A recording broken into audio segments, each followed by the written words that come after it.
Hello students, मैं स्वराज आपकी English mentor. आज हम करेंगे क्लास 12th की fourth poem a thing of beauty. This is a very beautiful poem written by John Keats, one of the great romantic writers in English literature. Poem को शुरू करने से पहले मैं कुछ पूछना चाहूंगी। How do you feel when you see such things around you? इन तस्वीरों को देखिए और बताइए कि आपको कैसा फील होता है जब आपके इर्द गिर्द ऐसी चीजें होती हैं। Do these things please your mind, soul and heart? And what do you feel when you see these things around you? आपको कैसा फील होता है जब ऐसा माहौल, ऐसी सिचुएशन आपके सामने होती है? क्या ऐसी चीजें भी आपको प्लीज करती है, खुश करती है? No, I don't think so. Because we like the things which are beautiful in shapes, color, form. Actually, we face both type of situation in our life. हमारे जीवन में दोनों ही प्रकार की परिस्थितियां होती हैं, दोनों ही प्रकार के अनुभव होते हैं, सैड, अनहैप्पी भी और ब्यूटीफुल भी। और दोनों ही प्रकार की चीजें हमारे आसपास होती हैं, भद्दी और सुंदर। Here our opinion becomes very much important. Someone has rightly said, beauty lies in the eyes of beholders. सुंदरता देखने वालों की आंखों में होती है। बजाय कि हम अपने जीवन के उदास पहलू को देखें, हमें अपने जीवन के ब्राइटर साइड, पॉजिटिव साइड को देखना चाहिए, जो ज्यादा खूबसूरत होता है। These beautiful things and experiences are enough to motivate us to move on in our life, to get a reason with life. हमारे जीवन की ये खूबसूरती, ये काफी है हमें जीवन में आगे बढ़ने की प्रेरणा देने के लिए, जीवन में एक मकसद ढूंढने के लिए। हमारी आज की कविता ए थिंग ऑफ ब्यूटी हमें यही संदेश देती है। जॉन कीट्स इस कविता के माध्यम से हमें ये कहना चाहते हैं कि हमारे जीवन में अनेकों खूबसूरतियां हैं, प्रकृति में अनेकों खूबसूरतियां हैं जो भगवान ने हमें दी हैं। हमें अपने नजरिए को पॉजिटिव रखना चाहिए, ना कि नेगेटिव एस्पेक्ट को देखना चाहिए। आइए अब सबसे पहले हम कवि के बारे में जानते हैं। John Keats was born in 1795 and died in 1821. John Keats का जन्म 1795 में हुआ और मृत्यु 1821 में, यानी कि मात्र 26 साल की उम्र में। He was an English romantic poet. वह अंग्रेजी साहित्य के रोमांटिक काल के कवि थे। रोमांटिक पीरियड, अंग्रेजी साहित्य का रोमांटिक काल वो काल है जिसके अंदर कल्पनाओं को, इमेजिनेशन को, प्रकृति के प्रति प्रेम को स्थान दिया गया। Although trained to be a surgeon, Keats decided to devote himself wholly to poetry. हालांकि उन्होंने सर्जन बनने की ट्रेनिंग ली थी, लेकिन फिर उन्होंने पोइट्री को समर्पित होने का निर्णय लिया। He is one of the most popular and the most analyzed poet in English literature. वह अंग्रेजी साहित्य के सबसे प्रसिद्ध और सबसे एनालाइज किए गए कवियों में से एक हैं, यानी कि उनकी कविताओं का सबसे ज्यादा विश्लेषण किया गया। Keats' poetry is characterized with sensual imagery. Keats की कविताओं में sensual imagery देखने को मिलती है। Sensual imagery होती है ऐसी कल्पना जो हमारे senses को अपील करे, हमारी इंद्रियों को अपील करे। He is primarily known for his odes.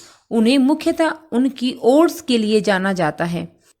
odes वो कविताएं होती हैं जिनके अंदर एक सब्जेक्ट को एड्रेस करते हुए पूरी कविता लिखी जाती है। Some of his famous odes are Ode to Autumn, Ode to Nightingale, Ode to Grecian Urn, On Looking into Chapman's Homer. ये कुछ उनकी जानी पहचानी ओड्स में से एक हैं। Background of the poem. This poem is an extract of his great poetic work Endymion, based on a Greek legend which tells that a young shepherd by the name of Endymion had a vision of Cynthia, Diana the moon goddess. यह कविता John Keats की एक बड़ी काव्य रचना Endymion का एक अंश है, जो एक ग्रीक पुराणी कथा पर आधारित है, जिसके अनुसार एक यंग शेफर्ड जिसका नाम एंडीमियन है, उसे मून गोडेस सिंथिया उर्फ डियाना का सपना आता है। This youth makes a resolution to go after her and seek her, और ये युवा रिजोल्यूशन लेता है कि वो उसे ढूंढेगा। In this quest he wanders through the forest and under the sea. इस खोज में वो समुद्र से और जंगलों में से गुजरता है। In the poem, the poet tells us that beautiful things bring immense pleasure and delight. इस कविता में कवि ये बताते हैं कि खूबसूरत चीजें, सुंदर चीजें हमें बहुत ज्यादा आनंद प्रदान करती है।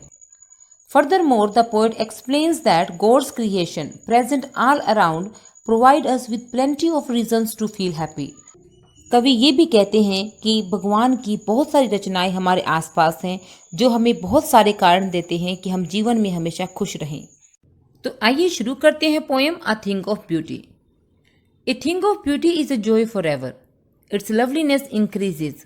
It will never pass into nothingness, but still will keep a bar quiet for us, and a sleep full of sweet dreams and health and quiet breathing.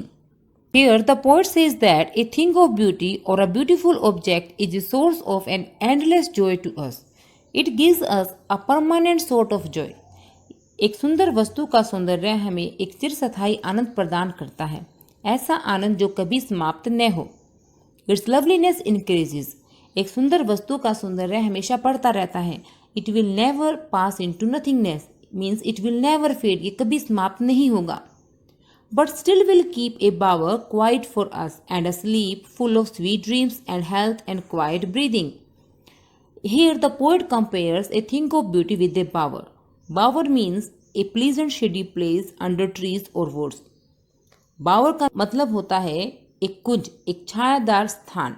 यहाँ पर कवि सुंदर वस्तु को एक छायादार स्थान से कंपेयर करता है। He says that just as a bower gives us a shady place to relax and sleep with sweet dreams, same way a thing of beauty relaxes and soothes our mind and soul, which in consequence gives us a good health and quiet breathing. जिस प्रकार एक कुंज, एक छायादार स्थान राहगीरों को शीतलता प्रदान करता है, उसी प्रकार एक सुंदर वस्तु का सौंदर्य भी हमारे मन और तन को शीतलता देता है, जिसके परिणाम स्वरूप हमें एक अच्छा स्वास्थ्य प्राप्त होता है और शांत सांसें प्राप्त होती हैं।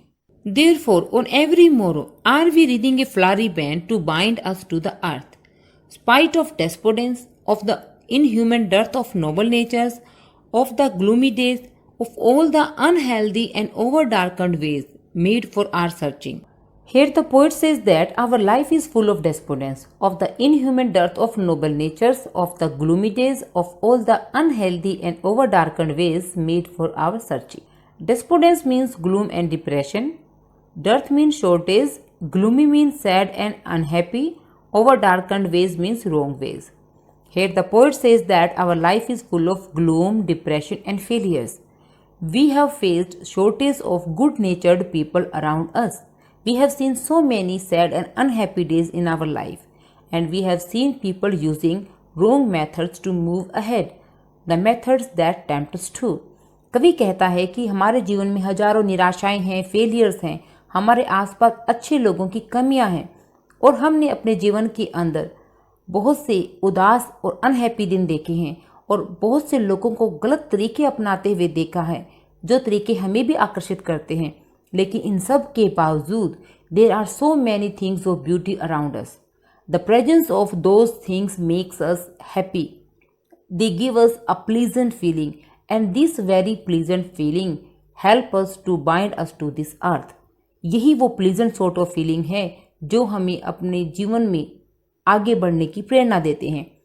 देयरफॉर ऑन एवरी मोरो, आने वाला हर दिन, following day, are we reading, हम बुन रहे होते हैं, ए फ्लारी बैंड, एक फूलों की माला, to bind us to the earth, जो हमें धरती से जोड़े रखती है।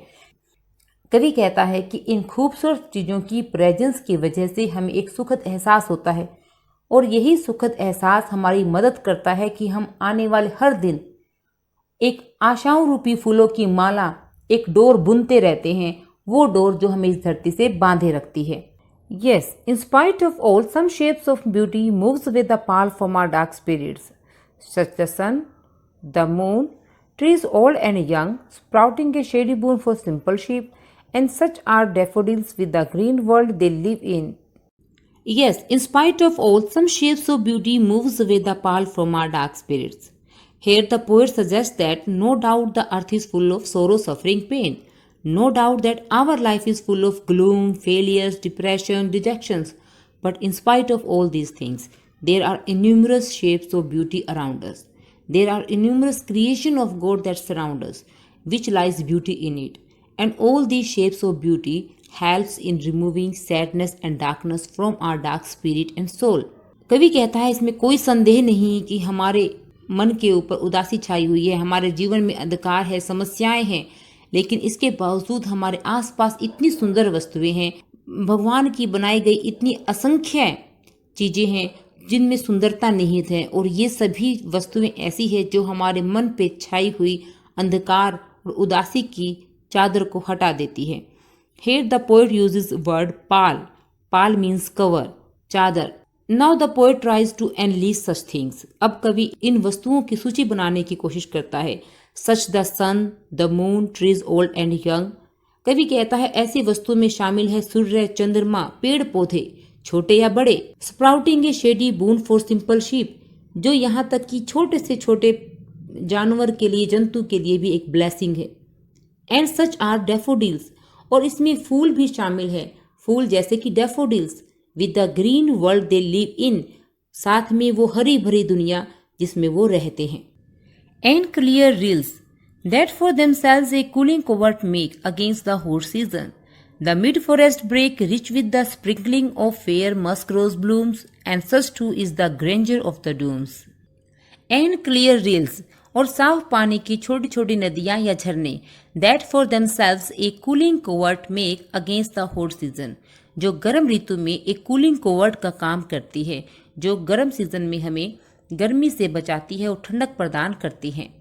द मिड फॉरेस्ट ब्रेक, जंगल के बीच में उगने वाली झाड़ियां। Rich with a sprinkling of fair musk rose blooms, जो खुशबूदार मस्क रोजेस से भरी हुई हैं। And such too is the grandeur of the dooms, और इतनी ही आभा, इतनी ही शान उन लोगों की मृत्यु में भी है जो महान लोग हैं।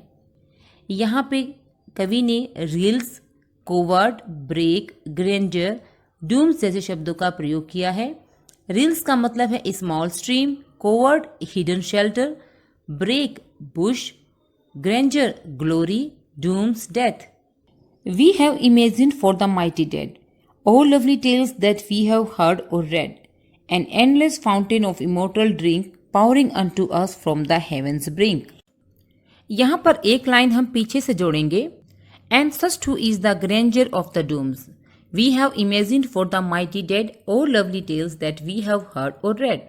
कवि कहते हैं कि जितनी सुंदरता भगवान की बनाई अन्य प्राकृतिक रचनाओं में है, उतनी ही सुंदरता उन महान लोगों की मृत्यु में भी है, उतनी ही आभा, उतनी ही ग्रैंडर, उतना ही ग्रैंडर उन महान लोगों की मृत्यु में है जिन्होंने अपना जीवन किसी नोबल कोज के लिए दे दिया। All lovely tales that we have heard or read about them, about their sacrifice, about their bravery are full of beauty. जितनी भी कहानियां हमने उनकी बहादुरी के बारे में सुनी है वो सुंदरता से भरी हुई हैं, because they constantly charm us, they constantly inspire us to move on the path of righteousness.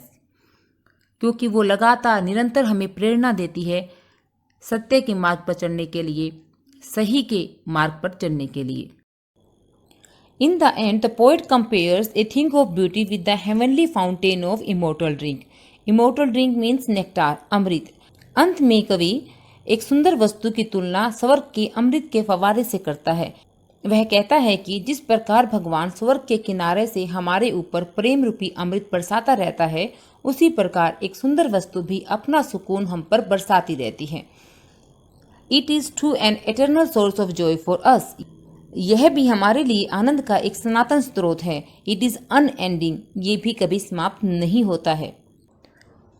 Thus the poet wants to convey a message through this poem that beauty has myriad forms, the beauty in nature, God's creation, and the beauty in human nature, in his outlook. कवि यहाँ एक संदेश देना चाहता है इस कविता के माध्यम से। कवि कहता है कि सुंदरता के अनेकों रूप हैं, प्रकृति की सुंदरता, that is God's creation, भगवान की रचना, और ब्यूटी इन ह्यूमन नेचर, इंसान के स्वभाव की सुंदरता, उसके नज़रिए की सुंदरता, और दोनों ही सुंदरता बहुत महत्वपूर्ण है। Because this beauty creates a positive environment around us, क्योंकि ये सुंदरता हमारे इर्द गिर्द एक सकारात्मक माहौल बना देती है। That constantly inspire us to love and live this life in a better way, जो लगातार हमें निरंतर प्रेरणा देती रहती है इस जीवन को एक सुंदर तरीके से जीने की आइए अब देखते हैं कवि ने इस कविता में भाषा को सुंदर और प्रभावशाली बनाने के लिए किस किस पोइटिक डिवाइस का प्रयोग किया है। Number 1, alliteration.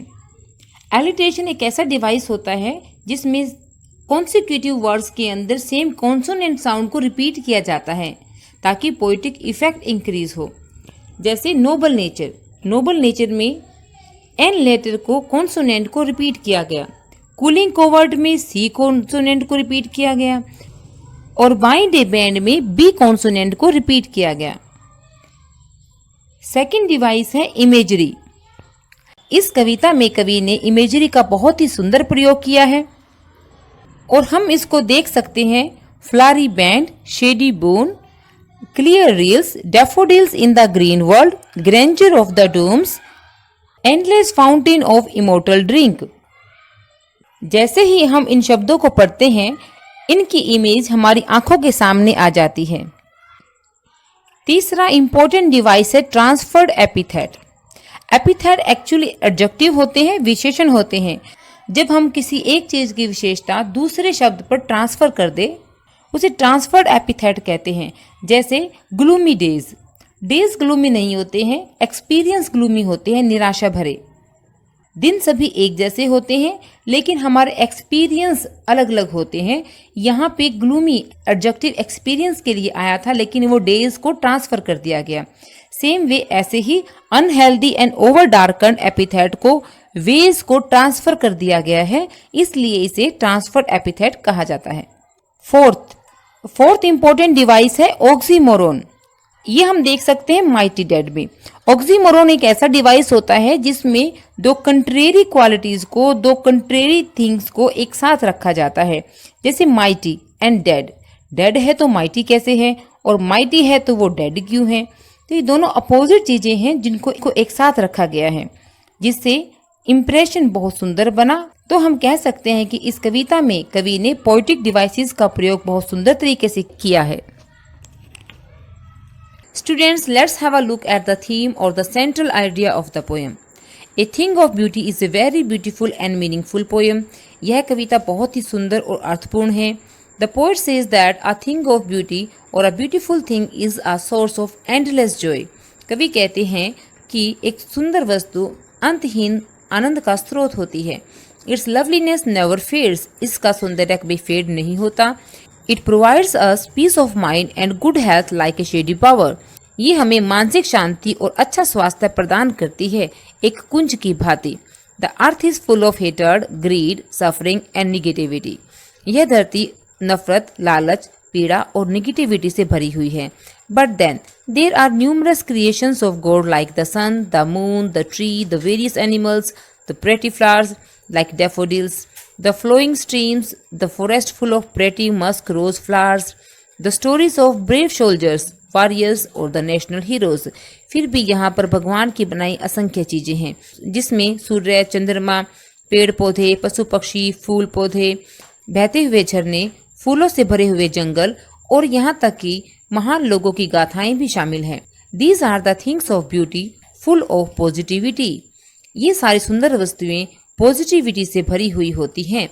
According to the poet, it is the presence of the things of beauty that inspire us to live, make progress in life and bind us to the earth. कवि के अनुसार ये सारी सुंदर वस्तुएं हमें जीवन जीने के लिए, प्रगति करने के लिए और धरती से जुड़े रहने में मदद करती हैं। They remove all the gloom of life and brighten our soul. ये हमारे जीवन की सारे ग्लूम को हटा देती है, निराशा को हटा देती हैं और हमारी आत्मा को रोशन कर देती हैं। Well, this is time for our textual exercise. Question number 1. List the things of beauty mentioned in the poem. कविता में दी गई सुंदर वस्तुओं की सूची बनाएं। And the answer is, the things of beauty mentioned in the poem are the sun, the moon, the trees, the daffodils, clear rills, musk roses, and the tales of the mighty dead. Question number 2. List the things that cause suffering and pain. दुख और पीड़ा पहुंचाने वाली वस्तुओं की सूची बनाएं। And the answer is, the things that cause suffering and pain are hatred, disappointment, dearth of noble nature, and unhealthy ways of people. Question number 3. What does the line, therefore are we reading a flowery band to bind us to earth, suggest to you? यह पंक्ति आपको क्या suggest करती है? And the answer is, the poet says that the earth is full of pains, sufferings, gloom and disappointments. धरती दुख, पीड़ा, निराशाओं से भरी हुई है. It is the presence of the things of beauty that bind us to this earth. धरती पर सुंदर वस्तुओं की उपस्थिति हमें इस धरती से बांधे रखती है. They constantly inspire us to love life. और वे लगातार हमें अपने जीवन से प्रेम करने की प्रेरणा देती हैं. Question number 4. What makes human beings love life in spite of troubles and sufferings? And the answer is, the poet says that no doubt the earth is full of troubles and sufferings.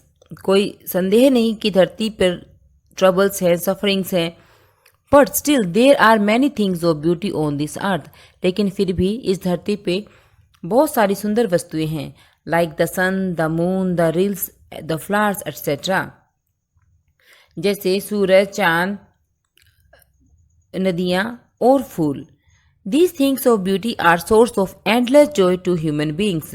और ये सुंदर वस्तुएं एक चिरस्थायी आनंद का स्रोत हैं.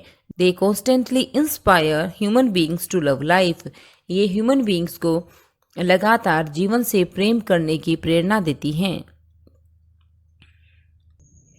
Question number 5. Why is the grandeur associated with mighty dead?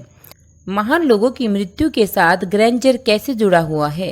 And the answer is, the phrase mighty dead is used for those great people who did great deeds in their lives. Phrase mighty dead उन महान लोगों के साथ जुड़ा है जिन्होंने अपने जीवन में महान कार्य किए. They gave their lives for their people. उन्होंने अपनी जिंदगियां अपने लोगों के लिए दे दी. Their tales are a source of inspiration for others. उनकी कहानियाँ दूसरों के लिए प्रेरणा का स्रोत हैं.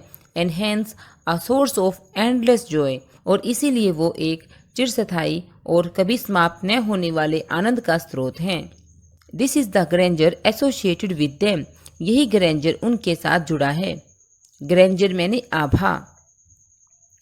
Question number 6. Do we experience things of beauty only for short moments, or do they make a lasting impression on us? क्या सुंदर वस्तुएं हमारे ऊपर क्षणिक प्रभाव डालती है या एक लंबे समय तक रहने वाला प्रभाव? And the answer is, a thing of beauty have an everlasting impression on us. एक सुंदर वस्तु का प्रभाव हमारे ऊपर लंबे समय तक रहता है. Whether we experience it for a short time or for a long period. चाहे हम इसका अनुभव थोड़े समय के लिए करें या लंबे समय के लिए. Whenever we recall the experience, हम जब भी उस अनुभव को याद करते हैं, it always gives pleasure and joy to our soul. ये हमेशा हमारी आत्मा को आनंद देता है. Question number 7. What image does the poet use to describe the beautiful bounty of the earth? कवि धरती के सौंदर्य के भंडार का वर्णन करने के लिए किस प्रतीक का प्रयोग करता है? And the answer is, the poet uses the image of heavenly fountain of immortal drink to describe the beautiful bounty of the earth. कवि इस धरती के सौंदर्य के भंडार का वर्णन करने के लिए स्वर्ग के अमृत के फव्वारे का प्रतीक प्रयोग करता है. He says that like this immortal fountain, the pleasure given to our senses by a thing of beauty is endless and undecaying. कवि कहते हैं कि अमृत के फव्वारे की भांति एक सुंदर वस्तु के द्वारा हमारी सेंसेस को दिया गया सुख भी चिरस्थायी होता है, वह कभी समाप्त नहीं होता. So students, this is our homework section. Read the extracts given below and answer the questions. Stanza number 1. And such too is the grandeur of the dooms we have imagined for the mighty dead. All lovely tales that we have heard or read.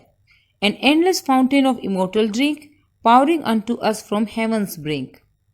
And the questions are: A. What is the things of beauty mentioned in these lines? In lines के अंदर कवि ने किस सुंदर वस्तु का जिक्र किया है? B. Who are the mighty dead? Mighty dead कौन है? How do we know about them? हमें उनके बारे में पता कैसे चलता है? सी. What images does the poet use to convey that beauty is everlasting?